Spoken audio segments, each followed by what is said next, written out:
যাদের 2002-এ ভোটার লিস্টে নাম নেই, যাদের মা বাবারও নাম নেই 2002-এর ভোটার লিস্টে, যাদের দাদু দিদারও নাম নেই 2002-এর ভোটার লিস্টে, মানে কোনো কিছুই খুঁজে পাচ্ছেন না আপনি 2002-এর ভোটার লিস্টে গিয়ে, তাহলে কি হবে?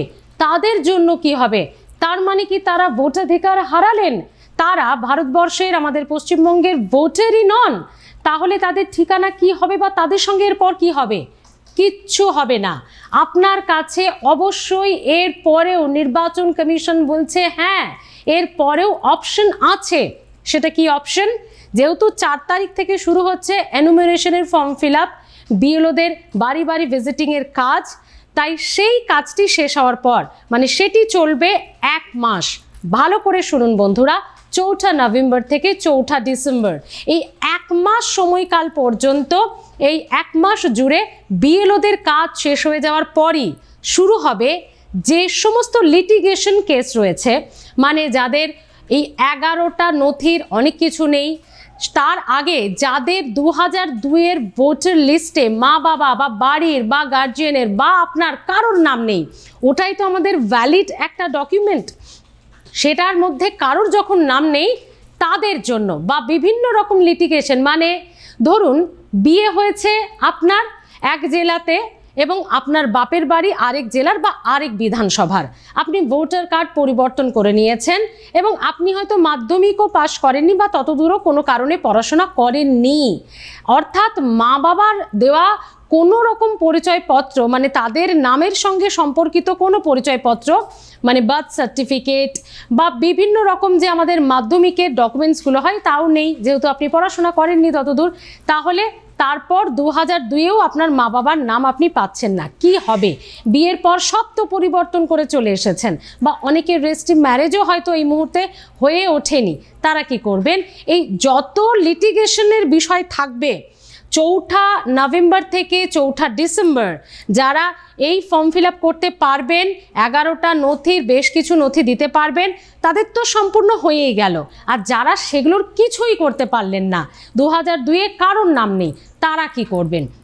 তাদের 9 ডিসেম্বর থেকে, মানে ওই পিরিয়ডটা শেষ হয়ে যাওয়ার পর 9 ডিসেম্বর থেকে 31শে জানুয়ারি 2026-এর 31শে জানুয়ারি, মানে মোটামুটি 1.5 মাসেরও বেশি সময় ধরে, 1 মাস 20 দিন ধরে, 1 মাস 21 দিন ধরে এই কেসগুলোকে হ্যান্ডেল করবেন বিএলওরা। মানে যেখানে যেখানে ত্রুটি রয়েছে, সমস্যা রয়েছে, ডকুমেন্টালি যেখানে যেখানে প্রুভের সমস্যা রয়েছে, সেগুলোই এই কেসগুলো হ্যান্ডেল করবেন তারা। তাদের বাড়িতে, মানে যারা এই ডকুমেন্টস দিতে পারেননি, এই এনুমারেশন ফর্ম ফিল আপ করতে পারেননি, তাদের বাড়িতে নোটিশ আসবে। ওই নোটিশ দেখে কিন্তু ভয় পেয়ে যাবেন না যে আপনাকে বোধহয় ডিটেনশন ক্যাম্পে নিয়ে চলে গেল, না। নাগরিকত্ব এবং এসআইআর দুটো কিন্তু সম্পূর্ণ ভিন্ন বিষয়।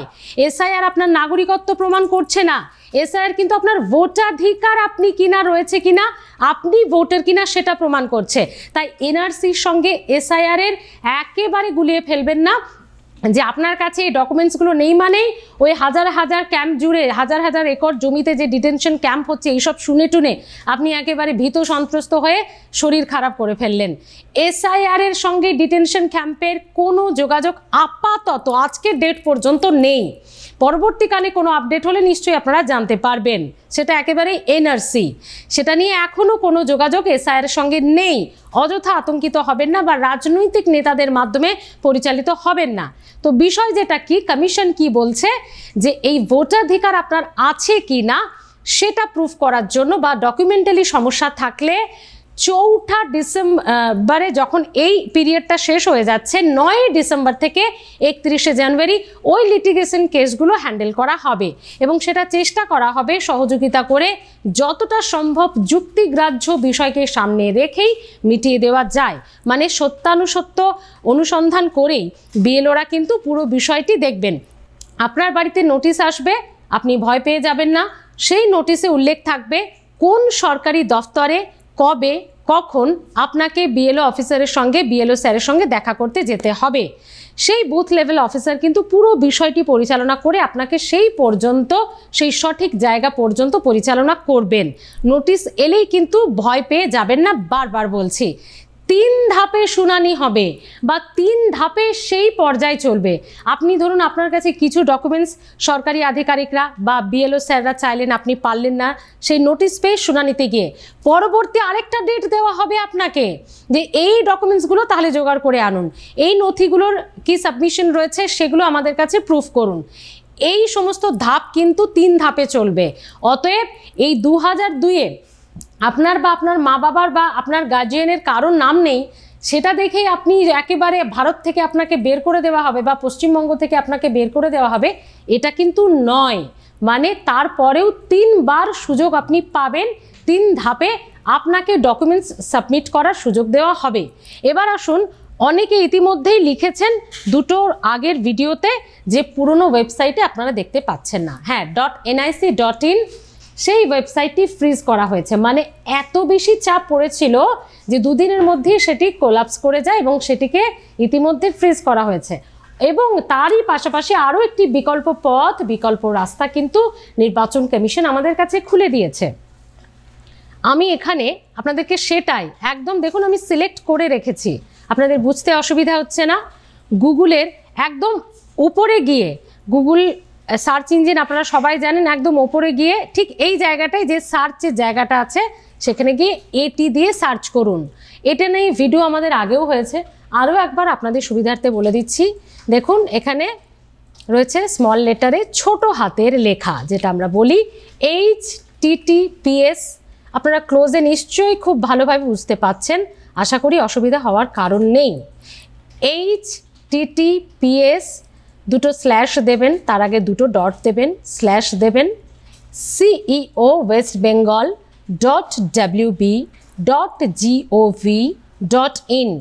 যেভাবে ছোট হাতের লেখা, মানে যেহেতু আমরা বলি যেটাকে স্মল লেটার, সেই লেটারে কিন্তু আপনাকে টাইপ করতে হবে। ভালো করে দেখে নিন, এটা গুগল সার্চ ইঞ্জিনে ওপরে গিয়ে আপনারা এটা লিখুন, তাহলে এই পেজটা খুলে যাবে এবং রানিং এখানে দেখবেন এই পয়েন্টটা কিন্তু যাচ্ছে, ইলেকটোরাল রোল অফ SIR 2002। এখানে ঢুকে বাকিটা আগের ভিডিওতেই আপনাদেরকে দেখিয়েছি, আশা করি অসুবিধে হওয়ার কথা নয়। আরও একবার আপনাদেরকে এটা খুলে আমি দেখানোর চেষ্টা করে দিচ্ছি। সেটা হচ্ছে এইভাবে দেখুন, ভোটার লিস্ট 2002, এখানে আসবে জেলার নাম, আপনি যে জেলার সেই জেলার বাসিন্দা, আপনি জেলার নাম লিখলেন। ধরুন আমি আবারও বলছি, আমি সেকেন্ড জেলা জলপাইগুড়িতে আমি গিয়ে ঢুকলাম, এখানে আপনার জলপাইগুড়ি জেলা খুলে গেল এবং এই যে কুমারগ্রাম, কালচিনি, এই জেলার এতগুলো বিধানসভা, লোকসভার যেমন 7টি বিধানসভা, এই জেলার এতগুলো, এখানে জেলা ওয়াইজ করেছে আপনাদের বুঝতে সুবিধা হবে বলে।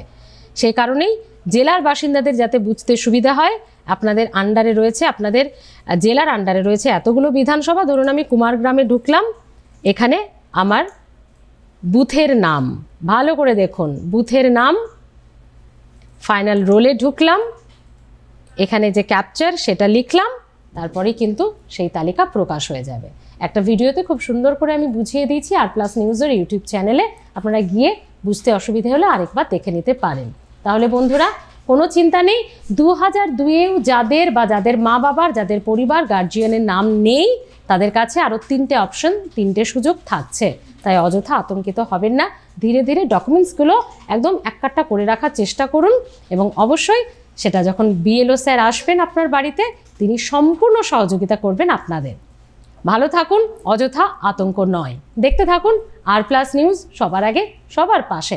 আর অবশ্যই এই ভিডিওগুলো পারলে একটু শেয়ার করে দিন সমাজ মাধ্যমে, সকলের উপকারের জন্য। অন্তত যারা বয়স্ক মানুষরা রয়েছেন, প্রান্তিক এলাকার মানুষরা রয়েছেন, যারা এখনও প্রচার সেভাবে পাননি, মানে যারা এখনও এই সমস্ত প্রচারের কথাগুলো যারা এখনও জানতে পারেননি, যারা সোশ্যাল মাধ্যমে রয়েছেন, তারা জানতে পেরে যাবেন যদি একটুখানি শেয়ার করে দেন আপনারা।